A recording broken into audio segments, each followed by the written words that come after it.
हरिः ओम श्री गुरुभ्यो नमः. These shlokas are recorded by separating the stanza word by word for easy learning. Please share your feedback in the comment. Kindly subscribe and share to others. Om Namo Bhagavate Vasudevaya. Om Namo Narayanaya. Shloka 4. After you returned to Dwaraka, a deceitful game of dice took place in the assembly of Kurus. Draupadi was dragged into the hall by her hair. Helpless and in great distress, she cried out to you for help. Moved by her prayers, you blessed her with an endless length of clothing, saving her from shame. Later, while she was living in the forest, Draupadi was again frightened when sage Durvasa arrived with his followers after all their food was over.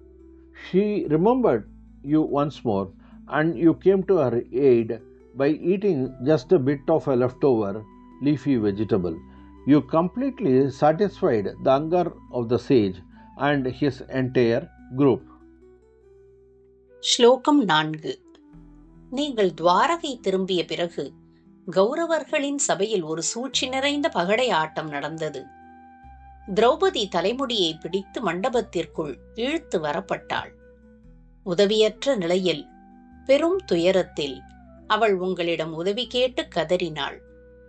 அவளின் பிரார்த்தனைகளால் மனமுருகிய நீங்கள் அவளுக்கு முடிவில்லாத நீளமான ஆடையை அருளி அவமானத்திலிருந்து அவளை காப்பாற்றினீர்கள். பின்னர் அவள் காட்டில் வாழ்ந்து கொண்டிருந்த போது துர்வாச முனிவர் தனது சீடர்களுடன் உணவு உண்ண வந்திருந்தார். அப்பொழுது உணவு முழுவதும் முடிந்தபடியால் திரௌபதி மீண்டும் பயந்தாள். அவள் மீண்டும் உங்களை நினைவு கூர்ந்தாள். நீங்கள் அவளின் உதவிக்கு வந்தீர்கள்.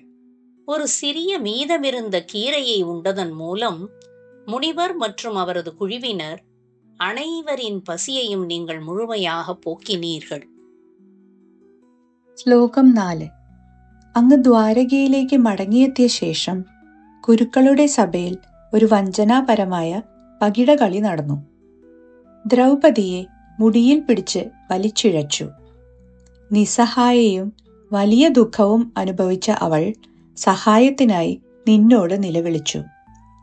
അവളുടെ പ്രാർത്ഥനയാൽ പ്രേരിതനായി നീ അവൾക്ക് അനന്തമായ വസ്ത്രം നൽകി അനുഗ്രഹിച്ചു. അവളെ ലജ്ജയിൽ നിന്ന് രക്ഷിച്ചു.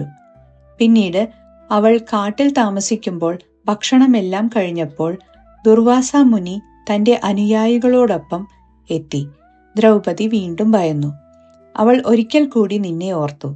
നീ അവളെ സഹായിച്ചു. ഒരു ചെറിയ ഇലക്കറി മാത്രം കഴിച്ചുകൊണ്ട് നീ മുനിയുടെയും അവന്റെ മുഴുവൻ സംഘത്തിന്റെയും വിശപ്പ് പൂർണ്ണമായും ശമിപ്പിച്ചു. श्रीमन्नारायणीयं दशकम् 86 श्लोका 4. त्वयि आयाते अथ त्वयि आयाते अथ त्वय्यायातेऽथ त्वय्यायातेऽथ त्वय्यायातेऽथ जाते किल कुरु सदसि जाते किल कुरु सदसि जाते किल कुरु सदसि द्यूतके सम्यतायाः द्यूतके सम्यतायाः द्यूतके सम्यतायाः त्वय्यायातेऽथ जाते किल कुरु सदसि द्यूतके सम्यतायाः त्वय्यायातेऽथ जाते किल कुरु सदसि द्यूतके सम्यतायाः त्वय्यायातेऽथ जाते किल कुरु सदसि द्यूतके सम्यतायाः क्रन्दन्त्या याज्ञसेन्याः क्रन्दन्त्या याज्ञसेन्याः क्रन्दन्त्या याज्ञसेन्याः सकरुणम् अकृताः सकरुणम् अकृताः सकरुणमकृताः सकरुणमकृताः सकरुणमकृताः चेलमालाम् अनन्ताम् चेलमालामनन्ताम् चेलमालामनन्ताम् क्रन्दन्त्या याज्ञसेन्याः सकरुणमकृताश्चेलमालामनन्ताम् क्रन्दन्त्या याज्ञसेन्याः सकरुणमकृताश्चेलमालान्मनन्ताम् क्रन्दन्त्या याज्ञसेन्याः सकरुणमकृताश्चेलमालामनन्ताम् त्वय्यायातेऽथ जाते किल कुरु सदसि द्यूतके संयतायाः क्रन्दन्त्या याज्ञसेन्याः सकरुणमकृताश्चेलमालामनन्ताम् त्वय्यायातेऽथ जाते किल कुरु सदसि द्यूतके संयतायाः क्रन्दन्त्या याज्ञसेन्याः सकरुणमकृताश्चेलमालामनन्ताम् त्वय्यायातेऽथ जाते किल कुरु सदसि द्यूतके संयतायाः क्रन्दन्त्या याज्ञसेन्याः सकरुणमकृताश्चेलमालामनन्ताम् अन्न अन्त प्राप्त अन्नान्त प्राप्त अन्नान्त प्राप्त अन्नान्त प्राप्त सर्वां सजमुनिचकित द्रौपदी सर्वां सजमुनिचकित द्रौपदी सर्वां सजमुनिचकित द्रौपदी चिन्तितः अथ चिन्तितोऽथ चिन्तितोऽथ चिन्तितोऽथ अन्नान्त प्राप्त सर्वां सजमुनिचकित द्रौपदी चिन्तितोऽथ अन्नान्त प्राप्त सर्वां सजमुनिचकित द्रौपदी चिन्तितोऽथ अन्नान्त प्राप्त सर्वां सजमुनिचकित द्रौपदी चिन्तितोऽथ प्राप्तः शाक अन्नम् अश्नन् प्राप्तः शाक अन्नम् अश्नन् प्राप्तः शाकान्नमश्नन् प्राप्तः शाकान्नमश्नन् प्राप्तः शाकान्नमश्नन् मुनिगणम् अकृताः मुनिगणमकृताः मुनिगणमकृताः तृप्तिम् अन्तं वनान्ते तृप्तिमन्तं वनान्ते तृप्तिमन्तं वनान्ते तृप्तिमन्तं वनान्ते प्राप्तः शाकान्नमश्नन् मुनिगणमकृतास्तृप्तिमन्तं वनान्ते प्राप्तः शाकान्नमश्नन् मुनिगणमकृतास्तृप्तिमन्तं वनान्ते प्राप्तः शाकान्नमश्नन् मुनिगणमकृतास्तृप्तिमन्तं वनान्ते अन्नान्त प्राप्त सर्वां सजमुनिचकित द्रौपदी चिन्तितोऽथ प्राप्तः शाकान्नमश्नन्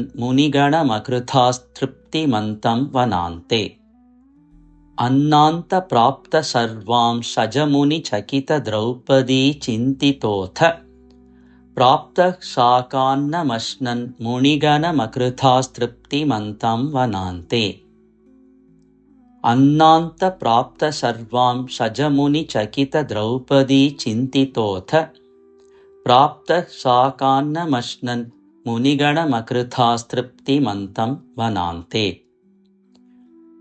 त्वय्यायातेऽथ जाते किल कुरु सदसि द्यूतके संयतायाः क्रन्दन्त्या याज्ञसेन्याः सकरुणमकृताश्चेलमालामनन्ताम् अन्नान्त प्राप्त सर्वं सजमुनिचकित द्रौपदी चिन्तितोऽथ प्राप्तः शाकान्नमश्नन् मुनिगणमकृतास्तृप्तिमन्तं वनान्ते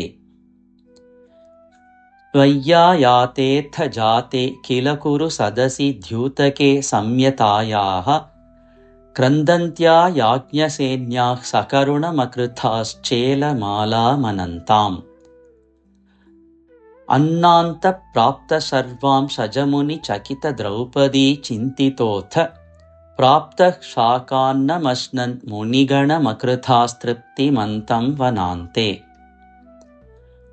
त्वय्यायातेऽथ जाते किल कुरु सदसि द्यूतके संयतायाः क्रन्दन्त्या याज्ञसेन्याः सकरुणमकृताश्चेलमालामनन्ताम् अन्नान्तप्राप्तसर्वं सजमुनिचकितद्रौपदी चिन्तितोऽथ प्राप्तः शाकान्नमश्नन् मुनिगणमकृतास्तृप्तिमन्तं वनान्ते।